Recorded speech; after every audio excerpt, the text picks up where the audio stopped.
Okay, Oh, so welcome everybody that's here today. I am Laura. I'm the current chair of the First Gen Students Group. We also have Caitlin, the vice chair, Paige, the blog editor, Crystalie, our new webmaster and social coordinator, and Lindsay is our secretary, and of course, Dr. Burney is our faculty advisor. And I think everybody is here today except for Paige. And with that, I'm going to go ahead and hand it over to Caitlin. Excellent. Thank you, Laura, for getting us started. So just a preview of tonight's agenda. We've already covered our introduction to our team, and pretty soon here we are going to get right into interviewing our interviewee tonight, Dr. Luna Nájera, a professor at Yale. We are very grateful for her presence here tonight. We will have a Q&A session with Dr. Nájera as soon as our prepared questions are done. So if anything pops up throughout the interview tonight that you have comments on, questions on, feel free to drop them in the chat and we can cover those as soon as we are through our prepared questions. And we will close at 6 with our closing remarks, hear from Dr. Bernier, our faculty advisor. So a little bit about our wonderful interviewee tonight, Dr. Luna Nájera. She is a senior lecturer and associate research scholar at Yale University in the Spanish and Portuguese department. She holds a master's in art and Hispanic studies from Cornell University, as well as a PhD in Hispanic studies from Cornell University. She has been a professor and lecturer at universities all around the world, but now calls Yale home, and she is a first generation elementary, high school, and college graduate. So welcome to Dr. Luna Nájera. thank you. All right, so without further ado, we're just going to jump right into our questions. The first question that we have for you is, what was your experience through school as a first generation student? And this can be any school experience. Yes. Well, thank you so much for the introduction. It was really touching that you mentioned like primary school first generation, because it's true. My mother, I think she knows how to write, and I can read her writing. She may have reached like first or second grade. My father reached third grade. And yeah, thank you for honoring that. So the question, it's really broad. And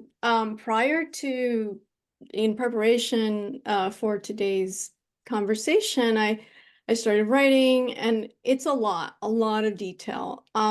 It's a long story. And I'm not gonna, there's not space for it. I want to talk also about my position as a faculty person and what I've learned. But it has been a long journey. My parents immigrated to Los Angeles in the midst of an internal war, and our class, my parents are not even working class, but just people who are just from like, the Guatemalan, like, working people. And it's different from working class, because working class in the context of the US means something different. So they're basically struggling working people. And my mother's idea of an education was, for me, her dream was that I work as a bank teller. And my mother was a housekeeper and a nanny, and my father was an artisan. He was an upholsterer. And so their ideas about education were very basic. And they when they came to this country, their idea was that I would have a better life because of education. And so I went to many schools because they moved. And so I didn't really have the best education because of the demographically, like, where you live in the United States makes a difference. So I didn't really realize the difference until my mother and I, we had to move. We didn't have anywhere to live, and she became a housekeeper, and a live-in housekeeper and nanny. And so we moved to San Bernardino, and that was the first time when I went to a school and we had enough of a stability. I was in that school for a year and a half. That I realized that a classroom environment, what a classroom environment looked like that supported learning. So people weren't throwing papers and across the room and passing notes and challenging the teachers. And so that was my first taste of an education, and also my first taste of like how the other half lives, or like how other people like lived. And we lived in a house, a really beautiful house, that had a swimming pool. And so that was the first time when I started to think, oh, education can mean a different quality of life. And unfortunately, we moved back to the city, to like the downtown area, or East LA. And I then continued to attend, and we're now speaking about junior school. And so in the 80s, and I would imagine that not much has changed, but there was a lot of pressure to belong to a gang. And so that was difficult, because I was raised by my mom alone, and she worked most of the day. And I was in a track system,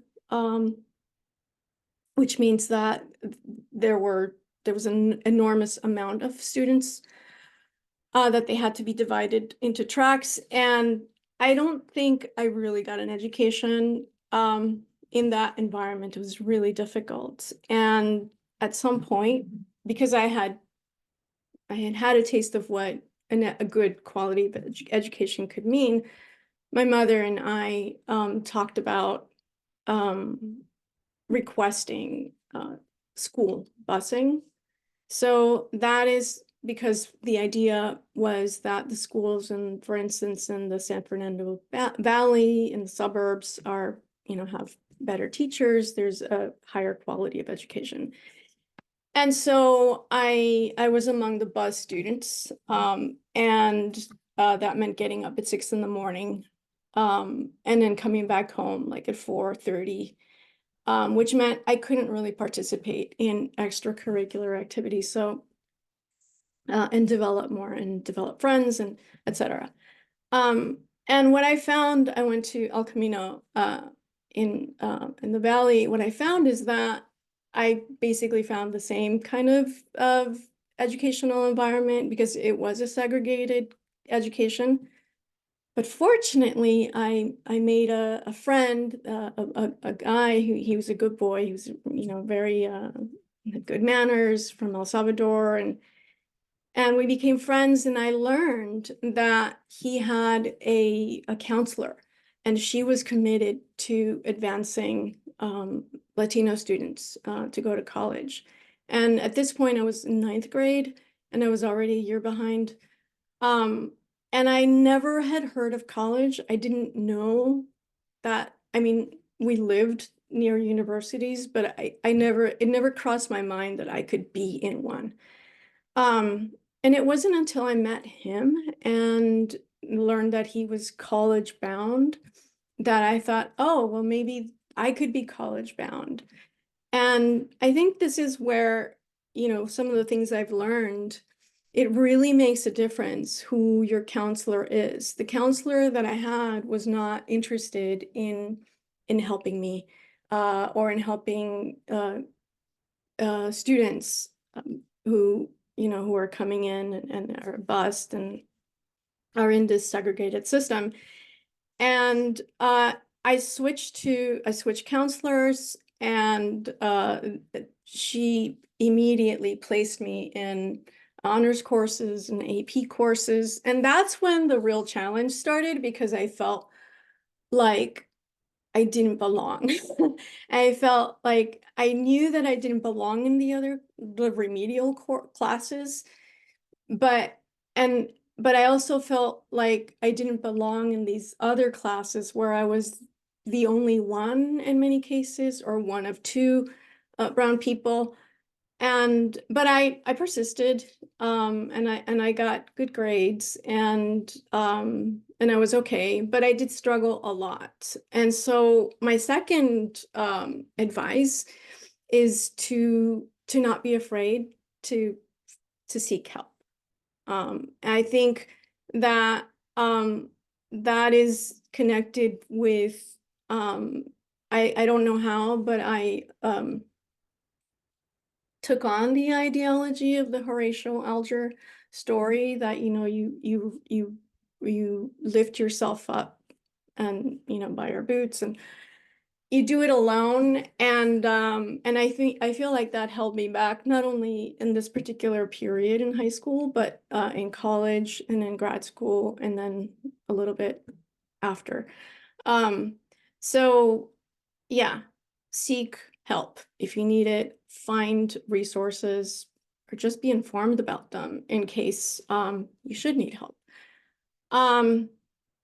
So I graduated, but my SAT scores and ACT scores, ACT and SAT scores were not up to where they should have been from the point of view of the UC schools. And that really affected me, because I felt like, okay, so the door is closed. I'm not going to make it. Fortunately, there was a library in my neighborhood in Echo Park, and there was a librarian there, Anthony, and he helped me put those scores into context. And I was able to see that those scores were not a reflection of my intellect. They weren't a reflection of my value. And it also was very helpful to have a library for me, because at home, even though I didn't have any brothers or sisters at the time, it was really loud. The music was, the TV was always on. It wasn't an environment conducive to learning.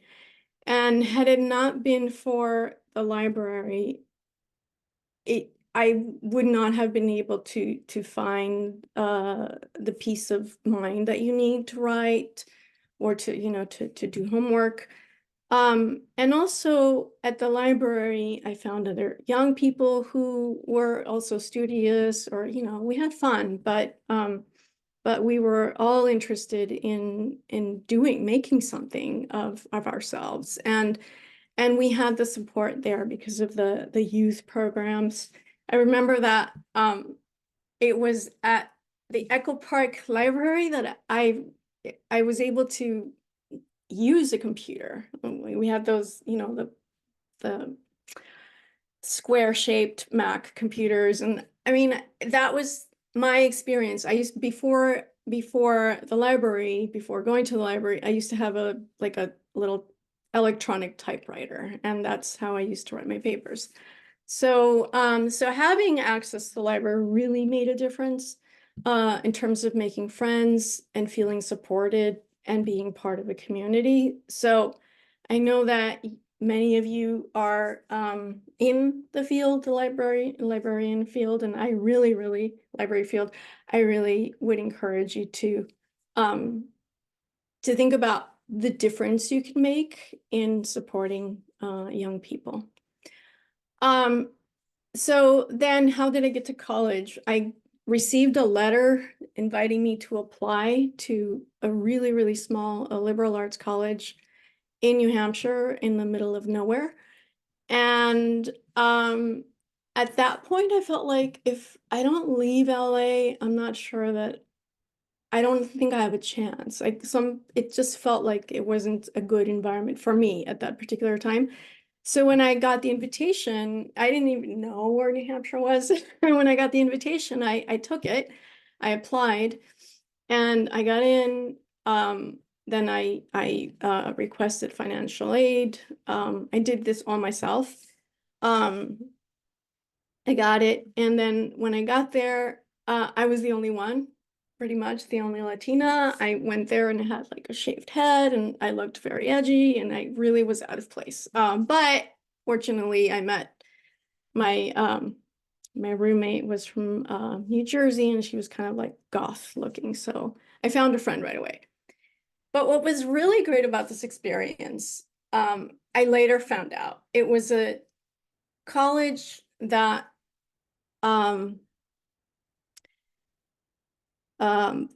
provided support for students with learning disabilities. And it was because of all the tutoring that they had that I took advantage of, that I was able to gain confidence in my skills, my writing skills. I do remember that at the time I felt very shy about speaking out in class and making comments, and I continue to see that among my women students, and it's, you know, it's something that we need to encourage in working with our students, for everyone to speak and to find their voice.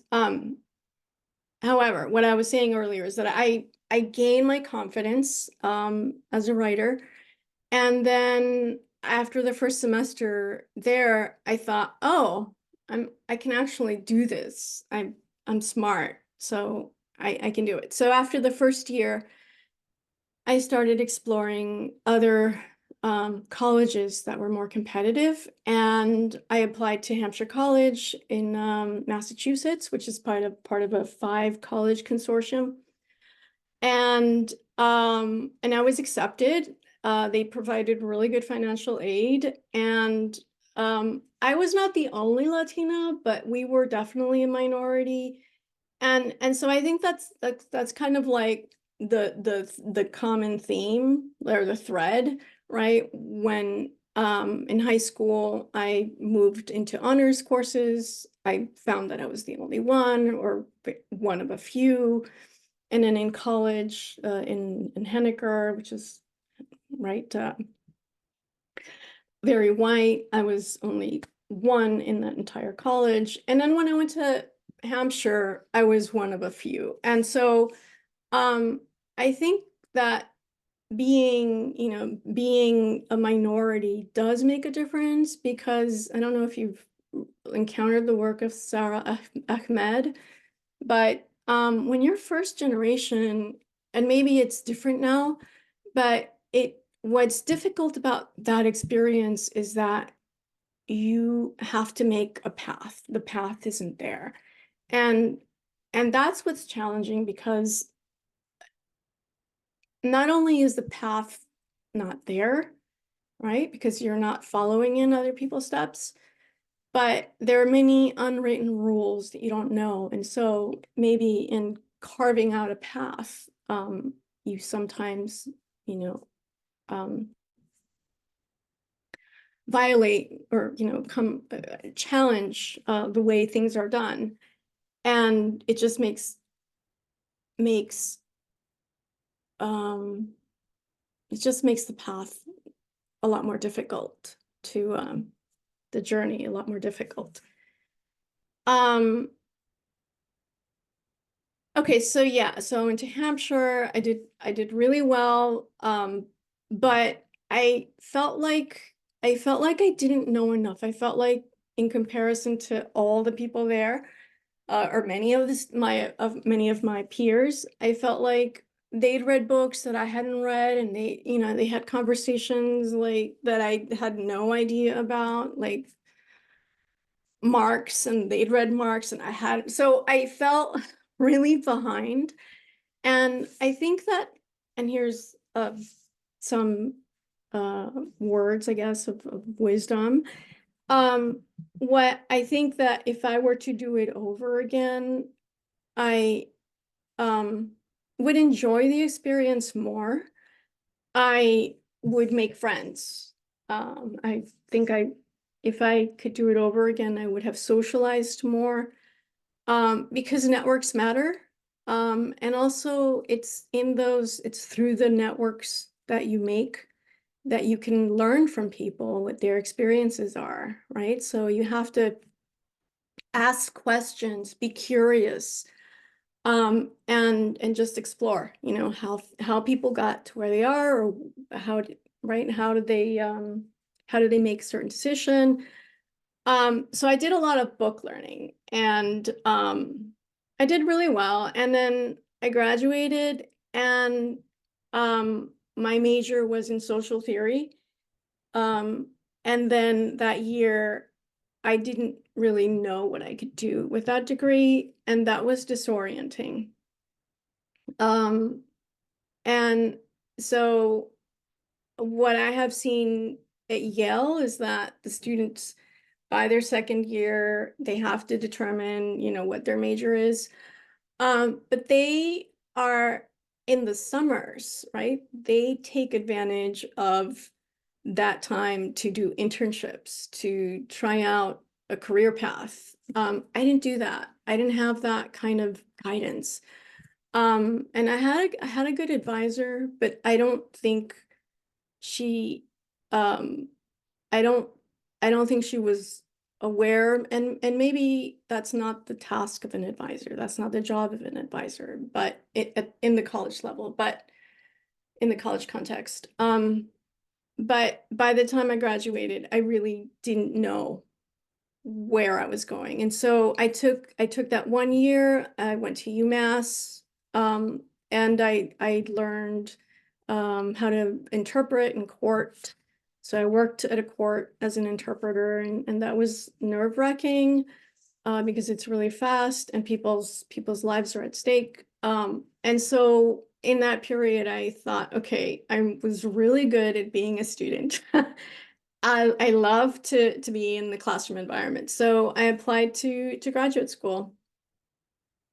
I think, yeah, I applied to graduate school. I applied to 10 programs. I got into 7, and they were really good programs, and in different disciplines as well. And I chose Cornell. And I chose Cornell because I really was impressed with the person who was going to be, that I thought was going to be my advisor. And I just was impressed by her intellect, her sharpness, and I wanted to study contemporary Latin American history. And I think I should come back to the point I made earlier about what a difference the advisor you have makes. And what I learned is that it's important. Yeah, the intellectual part is important, of course. But what's also important is that when you're thinking about what advisor, you know, how to choose your advisor, you evaluate them as a person, right? How caring are they? And also something that I have seen makes a difference is whether that advisor is in a network, and that network, you know, like whether that advisor can contribute to placing you, right? Because that makes a difference. Again, it comes back to networks. Networks make a difference. So when I was in grad school, I again had that feeling like I was the only Latina in the history program, and only first generation that I know of. And there was the unwritten curriculum. There were some expectations that I didn't really know about. For instance, I didn't know that by the end of the first year, I should have identified an archive, and I should be looking at, you know, have identified what sources I want to explore. I didn't know that. So that set me back, and I almost left grad school because I felt like, yeah, like I didn't really know the path. But fortunately, there was another program, the Romance Studies Department, and I had taken courses with people there. And when they learned that I was about to leave, they recruited me, and that's how I ended up staying. And so I think, let's see, I'm in grad school now, and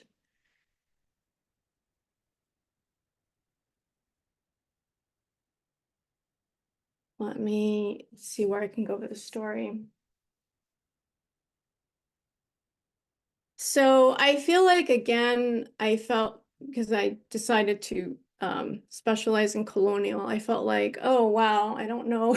I don't know. I don't know a lot of things. So I kind of felt behind. And I mean, I don't know if they call this the imposter syndrome, but I mean, the fact is I didn't have the kind of base. It felt to me like I didn't have kind of base, right? I mean, it was, as it is, even graduating from high school was a huge accomplishment. So one of the things that I have realized is that it's really important to appreciate yourself and to give yourself credit. And I feel like some of the things that made the path harder for me sometimes is that pressure that I put on myself. And so yeah. And so I graduated, and then came the really, really hard part, which was going out into the job market. And I feel like it seems to me that there has been some progress in graduate programs now, in which there is more of a concern for the future of the students after they complete the program in terms of job placement. At the time, our program didn't prioritize. Maybe it has changed, but at the time, we didn't really have there wasn't really a culture of preparing students to be good at teaching, and to be able to speak about their scholarship in ways that were accessible to non-specialists, and that in ways that showed that the relevance of our work. And I think that I struggled with that, with the latter. And I was able to, I did get offers, to tenure track job offers, but they were not in places where I thought I would be happy. So I turned them down. Then I took a few visiting posts, and I decided that I had made contacts in Europe, and I kind of felt like some of the experiences I had had, both like growing up in LA, and I kind of always felt like, for instance, when I went to a store, I kind of felt like I should have my hands exposed so people didn't think I was going to steal, right? So I felt like that weight, like I carried that weight as a brown person. So I thought, I had lived during my last year writing my dissertation, I had lived in Spain, and I got a little bit of a taste of what it was like to live in a different country. And I had made it my life goal to migrate to Europe and to work there. And I did for a total of 5 years. And it was enlightening. It was really refreshing to not have to carry my identity with me, to not carry it, but to carry the weight of the projections of how other people viewed me just because of my my skin color. So when I was working in the Netherlands, I felt like I was valued because of my education, and I felt appreciated. I felt like, yeah, it really felt good to feel valued. The contract ended, and so I had to return to the US, and I took the job that was there at the time. And yeah, and then it wasn't a good fit. And I applied to a position opened up at Yale. I applied, and I finally feel like I belong. After this long journey, I feel like it's a good place for me. I feel that I have the support from my supervisor, the chair of the department. I love working with the students, and I have friends. I'm making friends. But I have learned some things along the way in the jobs that I've had. And let me take a look at my notes here. In higher education, as a faculty person, one of the things I noticed is that, well, for women and people of color, there's kind of an expectation of service for, helping helping minority students. And I think it's really, really good, great. But my advice, or what I would say, is make that work count, because other people may not have that responsibility, which means they might have more time, which means that they might have more time to write books and articles. So you want to make sure that that work counts. And one of the ways in which to do that is to push for those kinds of efforts to become part of the university infrastructure. So it shouldn't be something you do on your own. It should be something that that you form a committee and it becomes part of the program or part of the college. Then leadership, you asked about leadership. And I was in a leadership position about 2 years ago. And I would say before I was in that position, I used to observe how people behave in meetings, learn how, just look at different styles. There's not one style, but how people run meetings and what happens in committees, for instance. Sometimes what you say can make a difference. Other times, committee members are there as consultants, so learn to distinguish the difference so you know how much energy to put into that committee work. Protect your time. I also have learned the value of working with a career coach.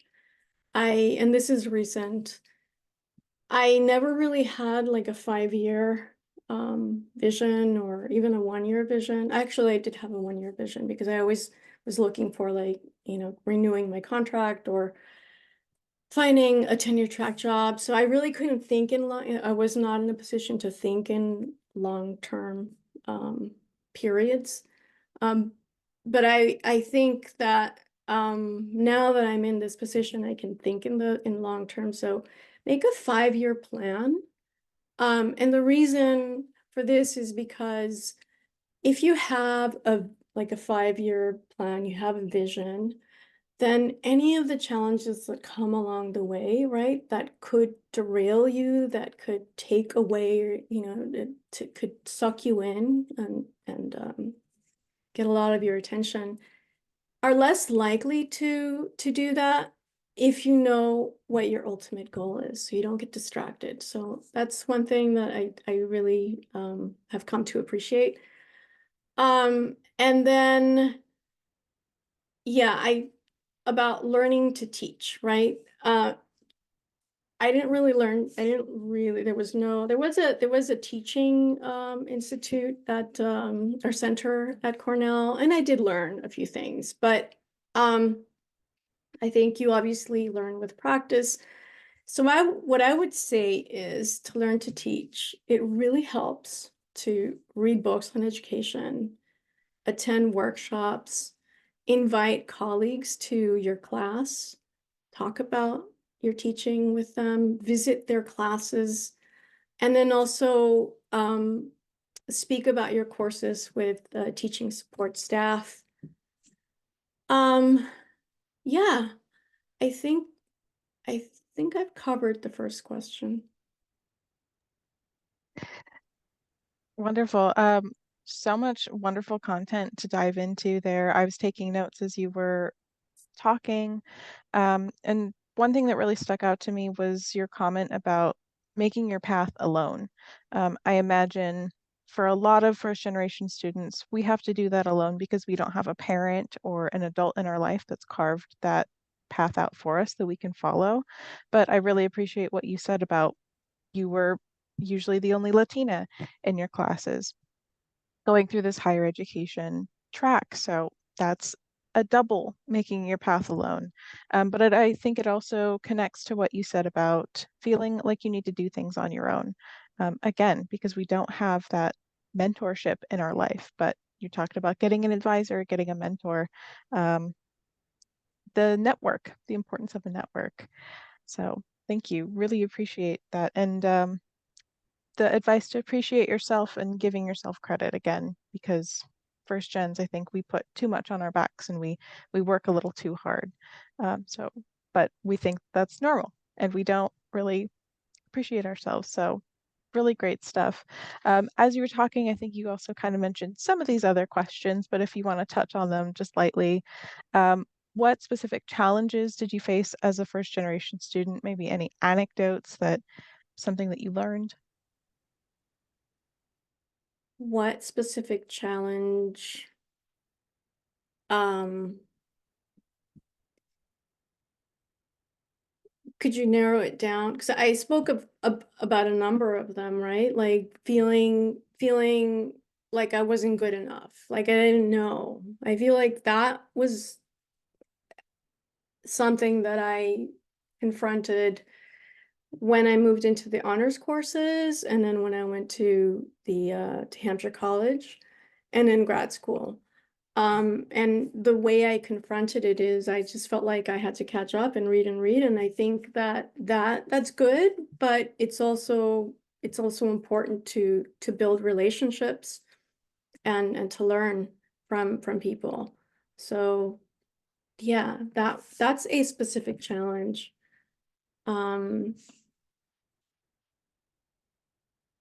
What else in terms of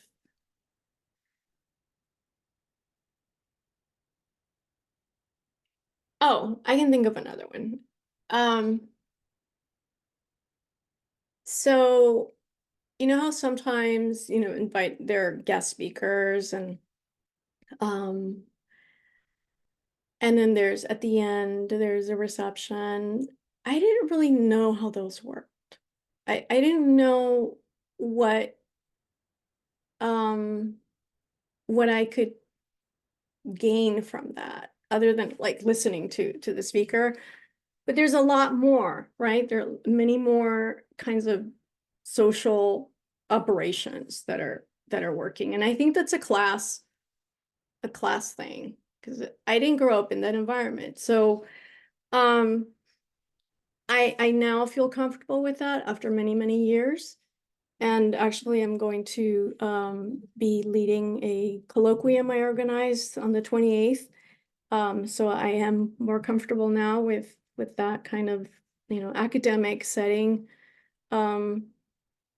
social like activities that take place in academic settings. But I didn't know, for instance, that that when there's a guest speaker, it's an opportunity, right? It's an opportunity to make an impression. It's an opportunity to build a network. I didn't know that. And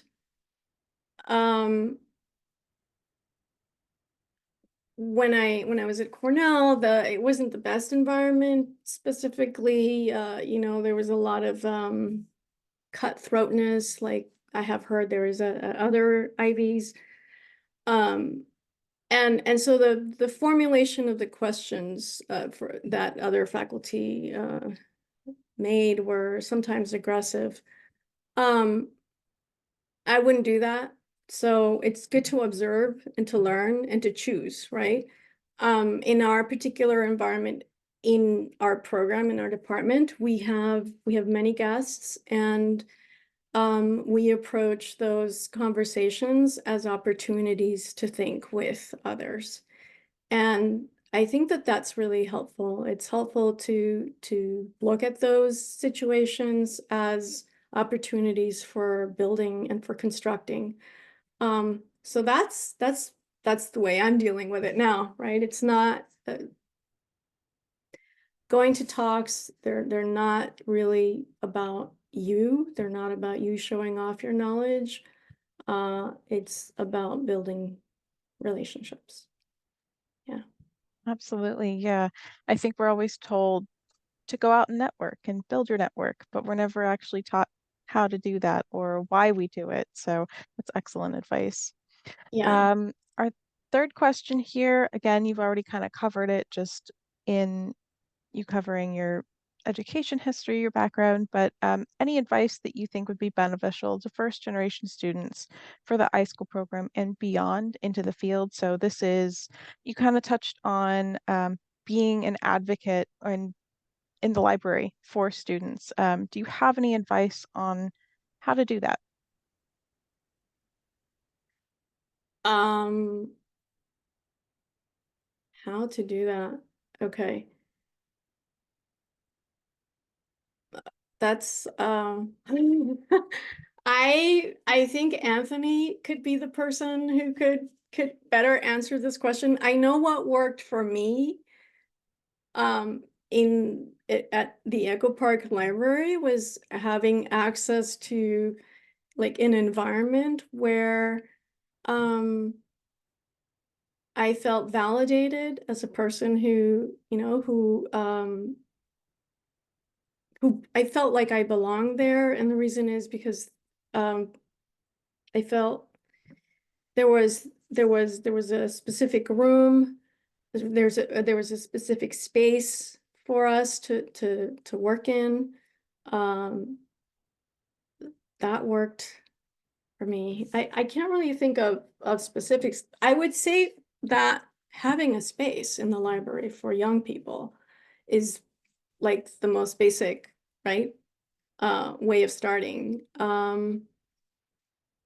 Yeah, not really sure. Excellent. Yeah. I'm sorry, I should have reworded the question. From your perspective, what would have worked for you? And that does work for you. That is an excellent answer, I think. Just listening to the needs of your community, especially young people who need that support in the library. Yeah. So thank you. Our final question, how did you develop your teaching and leadership skills? Again, you kind of touched on this already. If you just wanted to expand on your answer a little bit, if Sure. there's more that you wanted to say. Sure. So, people in my field in Romance Studies in Spanish, we teach languages, and that's really challenging.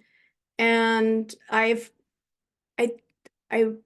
have learned a lot about teaching languages at Yale because there's a Center for Language Studies. And so what makes the difference is that is the approach to teaching languages, and the fact that there's a director who is dedicated to providing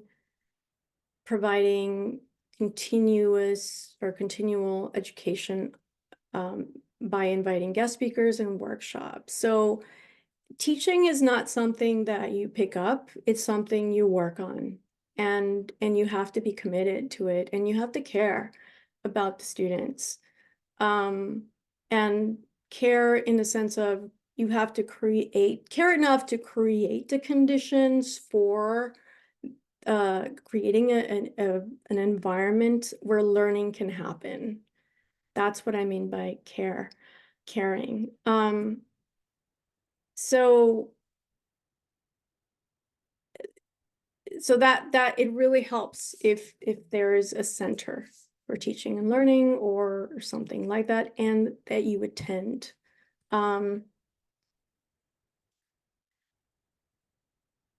Then leadership skills. So I didn't really I have to go back, and I'm going to go back in my story when I first graduated from when I got the PhD. At the time, all I could think of was finding a job, and that means at that time, from my perspective, it meant like looking out for myself. And I wasn't really thinking beyond just me finding a job. And it wasn't until like I was in the Netherlands, and there was a guest, a speaker from the US, and she was about to retire. And she said something really that stuck with me, which is that that it isn't only about you, that it's, that you also, as a faculty person, you're there to make a difference. And that I can't remember exactly how she said it, but after hearing her, I thought, oh yeah, right. It can't just be about finding a job. It has to be about making a difference and learning what is the best form to make a difference. Because you can have you can have the intention of making a difference, but if it's misguided, like if you do it in a way that isn't, let's say, that is counterproductive, then it's going to take away from your time, and it may just create friction. So wanting to make a difference is not enough. Learning how to make a difference, where you can make a difference, I think is what I would take a look at first, right? So like there are many things I could do in my current job to make a difference. But you have to choose which is going to be how to make a difference, and how it's also going to help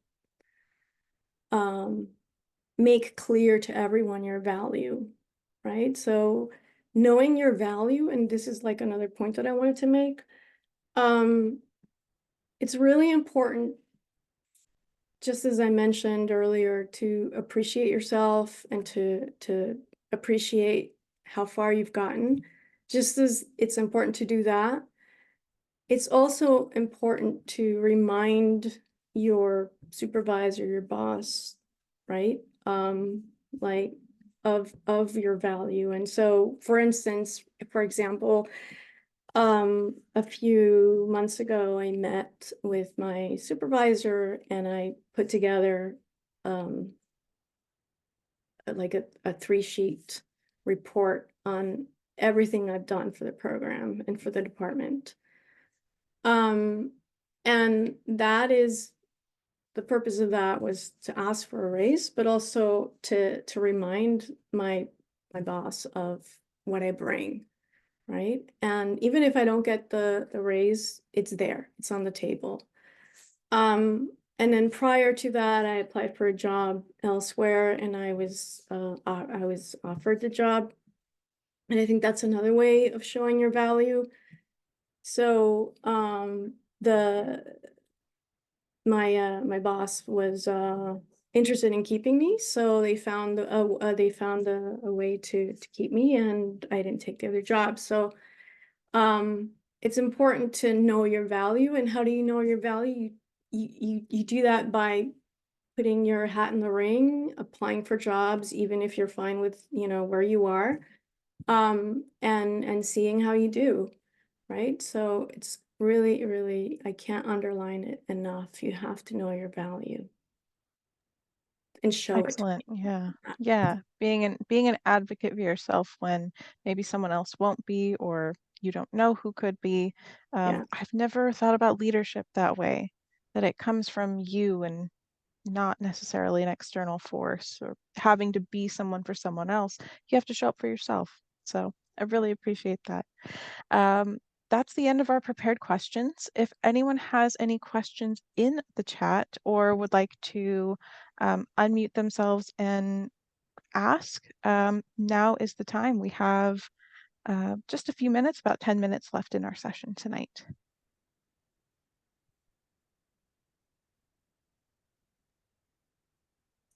I don't have questions, but I do have a couple things that I noted. Well, first of all, I just wanted to say thank you so much for sharing with us. I think your story is wonderful and amazing, and I really appreciated that, you're first gen, beyond just first gen college student. I'm not sure that we've had an interviewee before who was, first gen elementary school even, and I just think that's incredible and wonderful, and I'm very appreciative that you were able to share that with us today. And then secondly, I just noted when you were speaking about networks and, if you could do it again, you would go back and you would, develop more relationships. And I just related to that so much, especially because, so when I graduated from my undergrad, it was 2020, and I had started to recognize the same thing. I was coming up on graduation and I was like, there's all these people around me, and I was a classics major. So again, something a little more niche, a little more difficult to find us out in the world to like share our interests. And so I remember having this feeling of like, okay, before the end of the year, I have to make sure I get, phone numbers or Instagram or whatever so that I can keep in contact with these people that have these shared interests. And then COVID hit and we couldn't go back to school. And it was quite devastating. I just felt like I had lost all the opportunity to carry those relationships out of school. And so I just got chills talking about it. But I just think that's something that's so important. And I didn't recognize it until it was too late as well. And I ended up through, different channels finding a whole bunch of them. And I still am able to keep contact with them, which I'm so thankful about, because sometimes a regular person's not going to get a stupid classics joke. And you just need that person that has that same interest.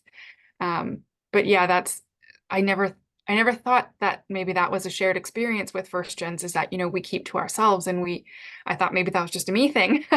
So, and that's a very common theme with us is, oh, it's not a unique experience, but that one specifically, I was like, oh my goodness, maybe it's, kind of first gen universal. And, maybe it's something that we should start talking about more is, so I got to this program and I immediately found a group and I was like, I'm not making that same mistake. I want to make connections. I want to make, have a network. So just really appreciated that you shared that as well, because it was definitely like something that I went through as well. Yeah.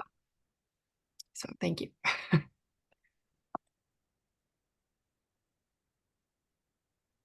Is there a comment on the chat? Just reading the chat, just some general thankfulness. Christy commented about what you said about having your hand showing. I think that's kind of a common thing in America, just in general. Lindsay says reaching out and networking as both a first gen and a queer student is terrifying. Christy again says can I reply to that? Can I reply? Oh, sure, yeah. So what I have learned is that you don't have to say that much. You don't have to put information about you out there. I think the way you do it is you ask questions, you show interest in other people, and then they'll tell you, they'll speak, and then you just find more to ask. Just be interested in people, and they'll like you for that. And so yeah, it's really not about putting yourself out there. So don't be afraid. Just maybe practice with one question, just, or if you've read something that they've written, say, oh, I like this, just find something that they can speak to right away about their work or about themselves. And then that makes it easy. I think networking and how to do it, that is a class thing. I didn't know how, and I was very intimidated as well. I felt like I was intimidated by that, but then I also felt like the friendships I had, they were all about, they were all kind of like what I thought at that time deep, and you know, they were all really meaningful, which they were, but I didn't really didn't master the art of conversation. And I think that that is a class thing, and it would be really helpful. For example, you asked me a question about the library and how a library could create that kind of supportive environment. And I feel like that is an example of a skill. How do you approach people and talk to them just, you know, in a casual way too? That's difficult, or that was difficult for me. So thank you for that question, Lindsay. I Okay. think that also speaks to Christine's question about, is there a way to practice getting in touch with people or keeping in touch with people? Yeah. So my coach that I'm working with now, he suggested that when you meet someone, you create an Excel sheet. And I haven't done this, but it sounds like a really good idea. But I think the principle is really good. And so you basically get in touch with people in your network like every 2 to 3 months, just say, hey, how you doing? If they posted something on social media, say, hey, that's really great, et cetera, et cetera. The idea is that you're always going to be on their radar, right? So if any kind of opportunity comes up, like they'll think about you, right? You'll be on the radar. So it's very simple. It's just like, you know, reaching out to people. If you're on social media, liking their posts, writing a little comment, it's like that. You know, you meet someone at a reception. I don't know if you have LinkedIn. I have LinkedIn, and you just keep the conversation going. So that was Christy's question. Yeah, and Dr. Bernier has a follow-up comment about that, calling that your personal board of directors. So that's great. And Dr. Bernier has a question about what led you to retaining and investing in a career coach. Yes. So 2 years ago, I stepped up and served as the program director for a program that is one of the largest language programs, and I had never been in that role. And no one else wanted to take it because it was a lot of responsibility. And it was in a period of transition, and I was fairly new in the program. And it was a very scary kind of thing to do, but at the same time, it was an interesting challenge. And what had led me to that's what led me to seek the help of a coach. I saw that he'd spoken at Yale for a Latino organization, and so I thought, oh, okay. And he wrote a book called How to Work with Jerks. I can't remember the title, but I thought he could be helpful. And that's what, after working with him for a semester and learning a lot about like conflict resolution styles and getting his perspective. He mainly works with people in corporate environments, but I have found him to be really helpful. So after that experience, I thought, oh, okay, it does help to have someone whose job it is to, you know, to work with, to work as a career coach. So that's what led me to it. Yeah. And what I think why I never did it is because I didn't know that there was support for that by our university. I think when you think about the cost, it that can be discouraging. So I mean, could be like 150 per hour. But I think it's a good investment if you've met the person, you see what they can do, and it doesn't have, it can be, you can arrange it so that it's, you know, 2 months or 3 months. It really depends on what you negotiate with that person. Yeah. Right. Yeah. It doesn't matter how much experience you have, how much experience you think you have. We could all use a little help, extra help sometimes. Absolutely. Yeah. All right. Well, we are at the top of the hour. I appreciate everyone's questions, and I especially appreciate our interviewee tonight, Dr. Luna Nájera, for providing such insightful answers. We are at the end of our time. So again, thank you so much for your attendance and your insight. We will have a write-up of this interview to read over, just to capture some of that great advice and comments. So thank you everyone for attending tonight. We are on social media, so we have our Facebook, we have Instagram, LinkedIn, all that good stuff if you would like to reach out. We do have some opening leadership positions coming in the fall. If you would like to join now, just so you can get the onboarding, we can do that. Just reach out to us at our email, firstgen.sjsu@gmail.com. And we have our coffee and chat in April on the 18th at 6:30. So come talk to us. We have a very exciting guest for that meeting as well. Laura, do you want to share a little bit about Laura Miller? Sure. So her name is also Laura. Laura Nicole Miller, and she just finished her PhD studying first gens, and so she's going to share some of her her papers aren't quite published yet, but they are in the end stages before publication.